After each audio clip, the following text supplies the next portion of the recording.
स्वामी, जाने से पूर्व एक बार पुनः विचार कर लीजिए। अब कैसा विचार देवी? अब तो निर्णय करना है, और आज मैं कोई न कोई निर्णय करके ही लौटूंगा। नारायण नारायण। देवर्षि प्रणाम। देवर्षि आप? हाँ भ्राताश्री, लगता है मैं उचित समय पर आ गया।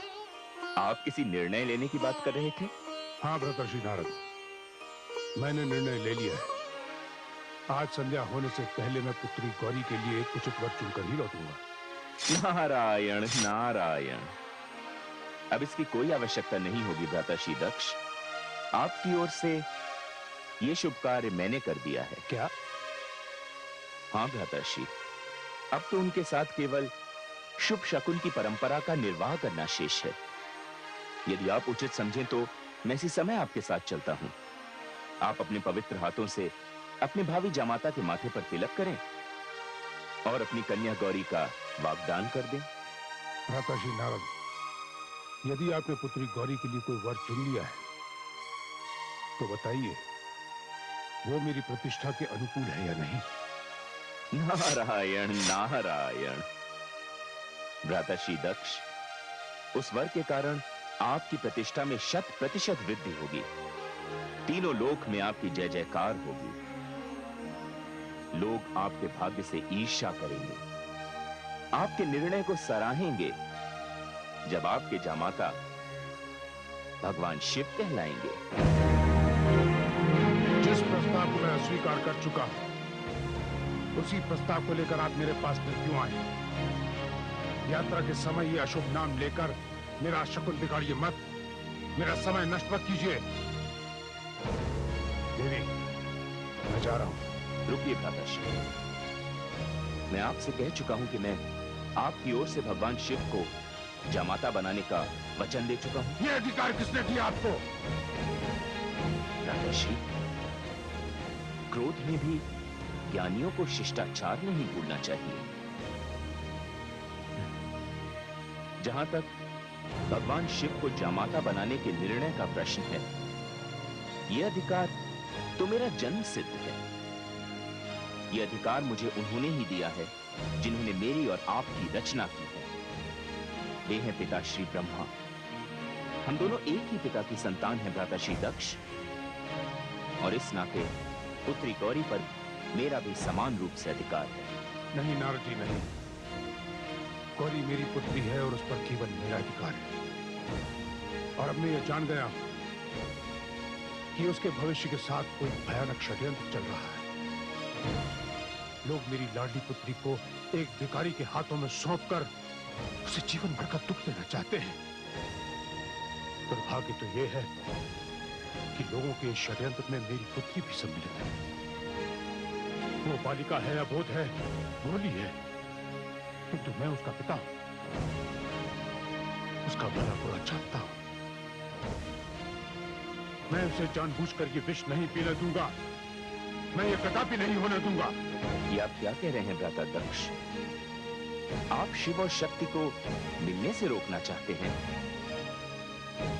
इसका अर्थ तो यही हुआ कि आप चंद्रमा से शीतलता को दूर रखना चाहते हैं, सागर से लहरों को अलग करना चाहते हैं, पुष्प से उसकी सुगंध छीनना चाहते हैं। ये संभव नहीं है भ्राताश्री दक्ष, ये संभव नहीं है। मैं आपको संसार के सामने हास्य का पात्र नहीं बनने दूंगा। भ्राताश्री, मैंने गौरी की आंखों में जो संकल्प देखा है, उससे वार्ता करके मैं जिस निर्णय पर पहुंचा हूं, उससे मुझे स्पष्ट दिखाई दे रहा है कि यदि आपने गौरी के निर्णय के विरुद्ध ये पग उठाया तो इसके परिणाम का दायित्व आप पर होगा, केवल आप पर। मैं दक्ष हूं, ब्रह्मा का पुत्र, प्रजापति दक्ष। मेरी इच्छा और मेरी शक्ति के सामने किसी की इच्छा और किसी की शक्ति नहीं चल सकती। भ्राताश्री दक्ष, अपनी दुर्बल इच्छा को शक्ति का नाम न दीजिए। न जाने क्यों आपने अपनी आंखें मूंद रखी हैं।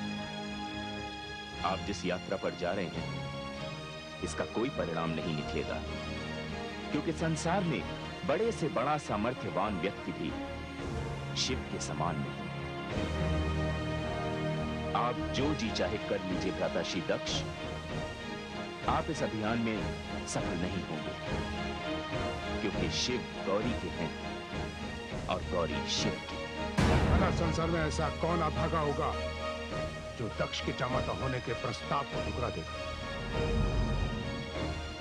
अभागा तो सचमुच वही होगा जो इस प्रस्ताव को स्वीकृति देगा, क्योंकि मैं जानता हूं देवलोक, यक्षलोक, गंधर्व लोक, मानव लोक, दानव लोक, आप जहां भी जाएंगे लोग गौरी का नाम सुनते ही श्रद्धा से हाथ जोड़कर आपके सामने खड़े हो जाएंगे। श्रद्धा से लोगों के सिर झुक जाएंगे। तभी आपको गौरी की वास्तविकता का ज्ञान होगा। ऐसा कुछ नहीं होगा नारद जी, ऐसा कुछ नहीं होगा। मैं जाते जाते आपसे केवल ये कहना चाहता हूं कि मेरे निवास स्थान पर आज के पश्चात आप कभी मत आइएगा। स्वामी, ये आप क्या कह रहे हैं? आप चुप रहिए। तो आप भी सुन लीजिए भ्राताश्री दक्ष। जब तक पुत्री गौरी सम्मान पूर्वक इस भवन से अपने वर भगवान शिव के साथ कैलाश विदा नहीं हो जाती, तब तक मैं यहां आता रहूंगा। आपके द्वारा किया गया हर अपमान सहता रहूंगा, क्योंकि पिता वही है जो पुत्री के भविष्य के लिए संसार का कोई भी कष्ट हंसते हंसते झेल जाए। स्वामी, तनिक सुनिए तो।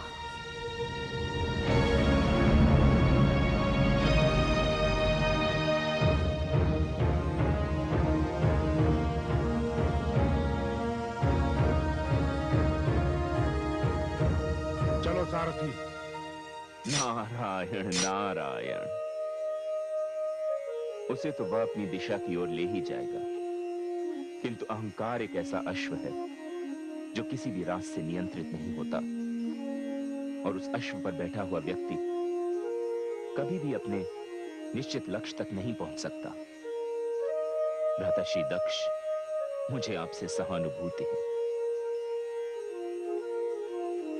अच्छा भाभीश्री, मैं चलता हूं, मुझे आज्ञा दीजिए। आप चिंता ना करें, शक्ति अपना कार्य स्वयं कर लेगी।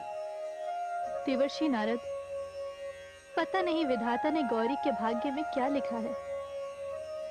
भाभीश्री, गौरी शक्ति स्वरूपा है। उसके संकल्प में इतनी शक्ति है कि यदि ब्रह्मा जी ने उसके भाग्य में शिव से मिलना नहीं भी लिखा, तो भी वह अपने भाग्य का लेख स्वयं बदल सकती है। नारायण नारायण।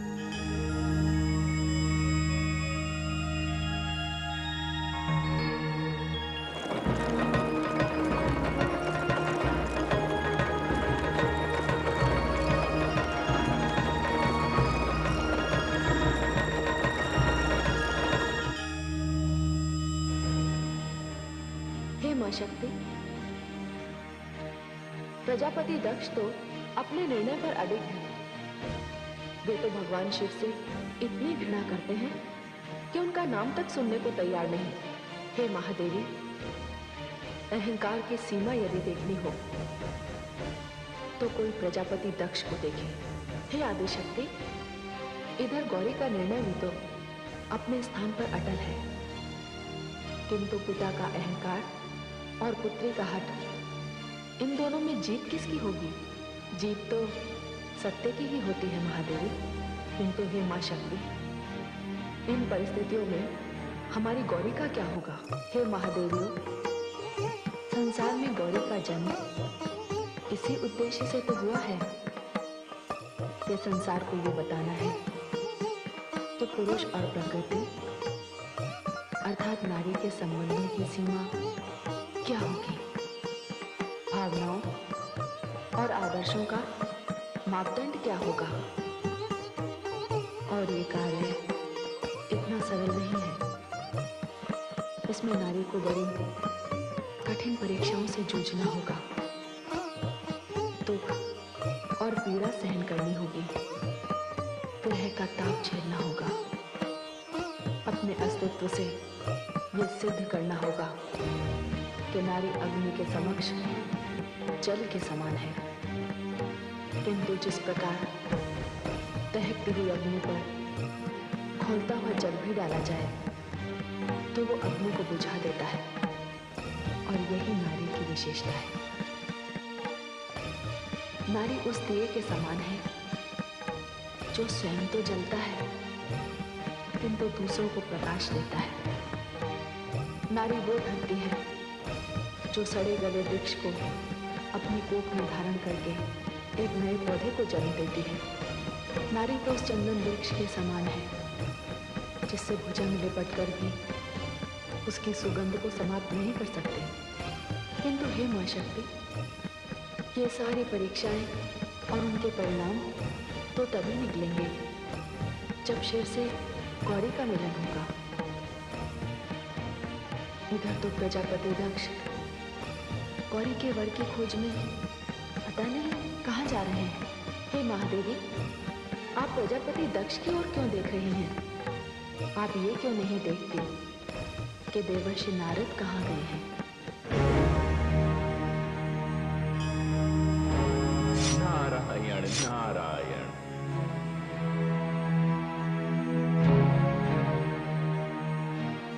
प्रणाम पिताश्री। आओ पुत्र, क्या बात है? बड़ी लंबी अवधि के पश्चात आए हो। लगता है तुम्हें अपनी भूल का ज्ञान हो गया है। मुझे अपनी भूल का ज्ञान हो गया है पिताश्री। मैं तो यहाँ आपको आपकी एक भूल का स्मरण कराने आया। ये क्या कह रहे हो तुम नारद? हाँ पिताश्री, आप मुझसे रुष्ट थे कि मैंने आपके आदेश को नहीं माना था। मैंने जो मार्ग चुना था वो वैराग्य का मार्ग था। वो बहुत ही उत्तम मार्ग है, मुझे उसका कोई पश्चाताप नहीं। किंतु जिन्हें आपने गृहस्थी के बंधन में बांधा था, भूल उनसे हुई। तुम्हारा तात्पर्य किससे है पुत्र नारद? मेरा तात्पर्य भ्राता दक्ष से। दक्ष? क्या किया है उसने? पिताश्री, मुझे लगता है कि जिस समय आपने भ्राता दक्ष की रचना की थी तब आपसे ही एक भूल हो गई थी। कौन सी भूल? पिताश्री, या तो आप उनके शरीर में हृदय रखना भूल गए, या उनके हृदय में करुणा और स्नेह रखना भूल गए। नारद, पुरुष के लिए नारी की रचना करने से पहले मैंने पुरुष के शरीर में हृदय नाम का अंग जोड़ दिया था। हृदय जो भावनाओं को, इच्छा को, स्नेह और करुणा को जन्म देता है। किंतु तुम्हारे साथ मैंने ऐसा नहीं किया। फिर भी तुम वैरागी होकर अनुरागी रहे। किंतु दक्ष के शरीर में मैं हृदय रखना नहीं भूला। हाँ पिताश्री, किंतु उस हृदय में स्नेह और करुणा के स्थान पर घृणा और अहंकार भरा हुआ है, जिसका परिणाम यह है कि वह पुत्री गौरी के साथ ऐसा अन्याय कर रहे हैं जिसे सोचकर भी मेरा मन कांप जाता है। पुत्र नारद, मैं सृष्टि की रचना में इतना व्यस्त रहा कि मैंने दक्ष की ओर ध्यान ही नहीं दिया। पुत्र, अभी तो सृष्टि का जन्म हुए थोड़ा ही समय हुआ है। अभी तो मानव शिशु समान है। अभी तो उसे बहुत कुछ सीखना है। इसमें दोष किसी का नहीं, समय का है। हां, पर मैं कदाचित ये भूल गया कि पौत्री गौरी अब विवाह योग्य हो गई है। चिंता इस बात की नहीं है पिताश्री। चिंता इस बात की है कि भ्राताश्री दक्ष पुत्री गौरी और देवादिदेव महादेव के परिणय संबंध के बीच दीवार बन रहे हैं। क्या? हाँ पिताश्री। क्या दक्ष नहीं जानता शिव की शक्ति को? वह तो महादेव शिव को भिखारी समझते हैं। क्या? उन्हें अशिष्ट और उद्दंड कहते हैं। उनके सुंदर रूप को कुरूप कहते हैं। उनका अपमान करते हैं। लगता है मति भ्रष्ट हो गई है उसकी। इतना ज्ञानी है वो नहीं जानता शिव कौन है और उनका क्या स्थान है। पिताश्री, ये तो पुत्री गौरी के प्रेम का चमत्कार है कि इतना अपमान सहने के पश्चात भी महादेव देवादिदेव शांत है। यदि उन्हें क्रोध आ गया तो केवल दक्ष नहीं, सारी सृष्टि का विनाश हो जाएगा। मैं देखता हूं। पिताश्री, भ्राताश्री दक्ष तो देवलोक, यक्षलोक, गंधर्वलोक, मानवलोक, दानवलोक, इन समस्त लोकों की यात्रा पर निकल चुके हैं और उन्होंने ये निर्णय ले लिया है कि वो पुत्री गौरी के लिए वर चुनने के पश्चात ही लौटेंगे। नहीं पुत्र, मैं ऐसा नहीं होने दूंगा। पुत्र नारद, मैं तुम्हारे इस कार्य से बहुत प्रसन्न हूं।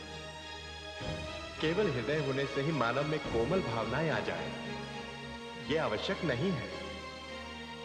किंतु मैं कन्या के विषय में पुरुष को हृदयहीन नहीं होने दूंगा। पुत्र नारद, तुम मेरी ओर से जाकर भगवान शिव से प्रार्थना करो कि वो विवाह की तैयारियां करें।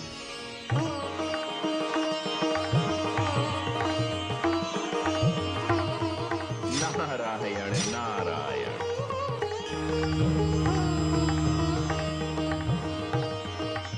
आइए आइए प्रजापति दक्ष, आइए। देवलोक में आपका स्वागत है। कहिए, हम क्या सेवा करें आपकी? आप देवता हैं, आप श्रेष्ठ भी हैं। मैं आपके समक्ष अपनी पुत्री के विवाह का प्रस्ताव लेकर आया हूं। देवी गौरी के विवाह का प्रस्ताव? हाँ। किंतु आपसे पहले यहाँ आदि प्रजापति ब्रह्मा आ चुके हैं और उन्होंने हमसे ये कहा है कि गौरी तो शिव की शक्ति है। नहीं प्रजापति दक्ष, हम ये प्रस्ताव स्वीकार नहीं कर सकते।